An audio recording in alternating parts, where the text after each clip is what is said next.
कधीच नाही चुकणार तुमचे फेवरेट टीव्ही शोज झी5 सोबत, तेही एकदम फ्री। आणि हे बघा, तुम्हाला जर का असं वाटत असेल ना की मी सरांच्या तोंडावर त्यांचं कौतुक करते, तर तुम्ही चौकशी करू शकता। अगं काय सांगतेस विशाखा तू?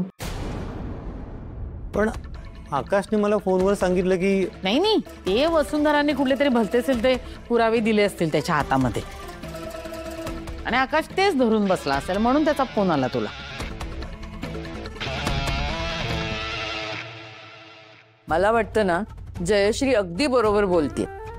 हे म्हणजे तुमच्या पर्सनल लाईफ मध्ये मला काही इंटरफिअर करायचं नाहीये, पण एक बोलू का मी? मला खरंच असं वाटतं की अखिल दिवस रात्र जी मेहनत करतोय ना त्याचं त्याला अजून फळ नाही मिळालेलं। आणि त्या वसुंधराला ना कदाचित असं वाटत असेल की अखिल मेहनत करून पुढे जाईल आणि आकाशला अशी साधारण कामं करायला लागतील, म्हणून कदाचित ती गैरसमज पसरवत असेल, नाही का?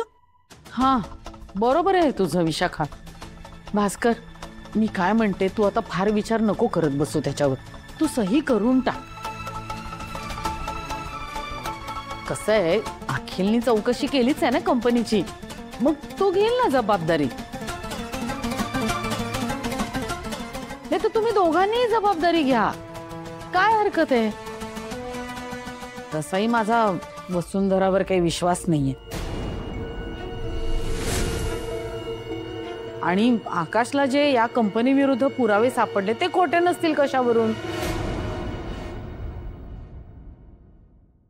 विशाखा मावशी, तू म्हणतेस त्याप्रमाणे यांच्या रायव्हल कंपनीने यांचं रेप्युटेशन खराब होण्यासाठी काय केलं असेल तर हे शक्य आहे, म्हणजे तसेच पुरावे मिळतील ना?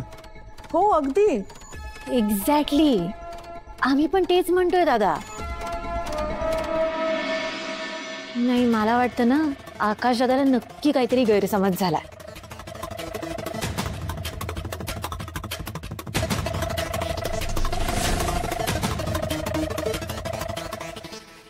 घ्या, हेच मी तुम्हाला कधीच समजावून सांगत होते ना। सगळ्यां देखत मला ओरडला तुम्ही। अवनी, आणि हे बघ, विशाखा ओळखते ना त्यांना, मग आपण विश्वास ठेवायला काय हरकत आहे? काय ग विशाखा? अगं हो, अगदी 100%, डोळे झाकून विश्वास ठेवा तुम्ही।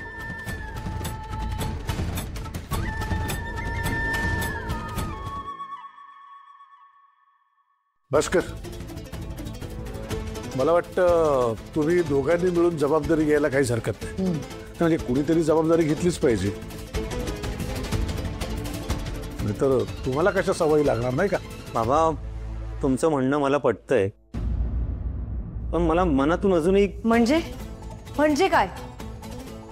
म्हणजे तुम्ही अजूनही सही नाही करणार आहात? हे तुमचं ठरलंय?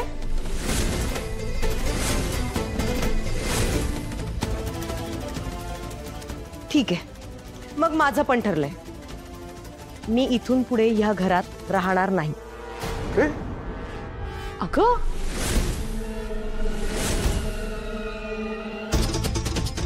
अवनी, काय बोलतेस तू? तुम्हाला जर कायम दुसऱ्याच्या भरोशावर जगायचं असेल तर तुम्ही इथे राहा, मी हे घर सोडून निघून जाते।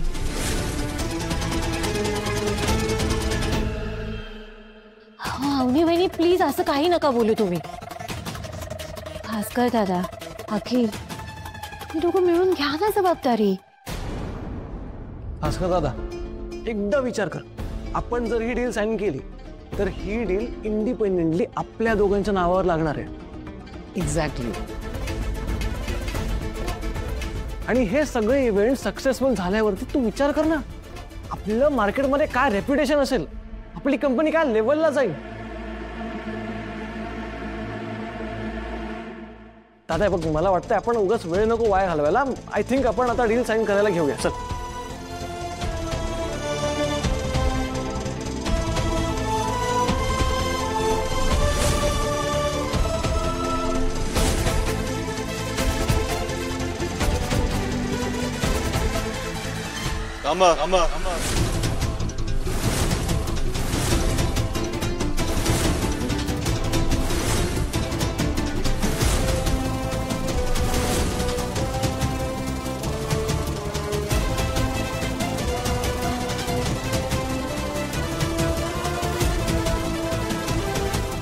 कोणीही ही डील साईन करण्याची गरज नाहीये, कारण एक खूप मोठं सत्य आज मी तुम्हा सगळ्यांना सांगणार आहे.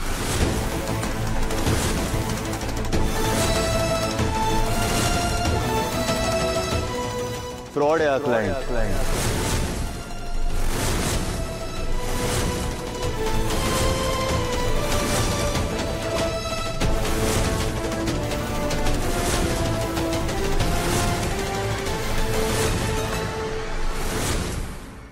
असं कसं म्हणू शकता तुम्ही? मी माझ्या कंपनीचे प्रोफाईल्स यांना दिलेत, ऑडिट रिपोर्ट्स दिलेत, प्रूफ दिलेत, फोटो दिलेत, सगळ्या गोष्टी मी यांना दिलेल्या आहेत. हो का? ज्या ज्या ऑफिसेसचे आणि ज्या ज्या प्लांटचे ॲड्रेसेस तुम्ही दिलेत ना, तिथे सगळीकडे जाऊन आलोय आणि त्या पत्त्यांवर ना एक ऑफिस आहे आणि नाही कुठलं प्लांट एक्झिस्ट करतं. मी फक्त म्हणत नाहीये, तसे पुरावे सुद्धा आहेत आमच्याकडे. तिथे असलेल्या लोकांचे स्टेटमेंट सुद्धा रेकॉर्ड करून आणलेत आम्ही. आणि तुम्ही ज्या ज्या माणसांचे रेफरन्सेस दिले होते ना, त्यांच्यापैकी कोणी यांना ओळखत सुद्धा नाही.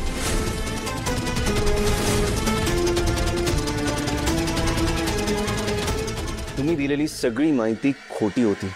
एक खोटी फाईल तयार केली तुम्ही. यापैकी काहीही अस्तित्वात नाही.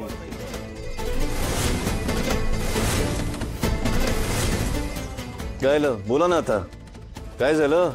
ठीक आहे, राहू द्या. तुम्ही म्हणताय ना, तुमचा दावा आहे ना की तुम्ही एक जेन्युइन क्लायंट आहात, तर माझ्या 2 प्रश्नांची उत्तरं द्या फक्त. तुमच्या कंपनीचं रजिस्ट्रेशन तर झालंच असेल, त्याचे पेपर्स दाखवा जरा.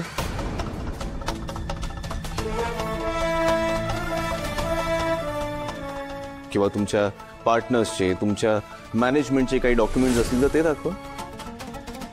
ठीक आहे, चला एक तुम्हाला सोपा प्रश्न विचारतो. तुमच्या कंपनीची वेबसाईट काय?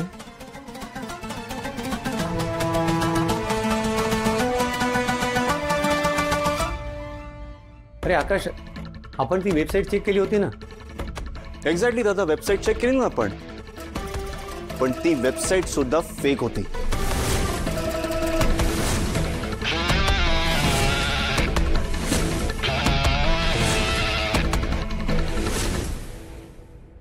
अरे आकाश, असं काय बोलतोस तू? ही विशाखा म्हणतेय तिने त्यांच्या बरोबर बिझनेस केलाय, हो की नाही ग? नाही, हो हो हो, म्हणजे मी डील केले ना यांच्या बरोबर. हो. अगं काय तू हो काय नाही काय काय हो? नाही हो म्हणतायत ना या. ठीक, आता खरं काय खोटं काय हे पोलीसच शोधून काढतील.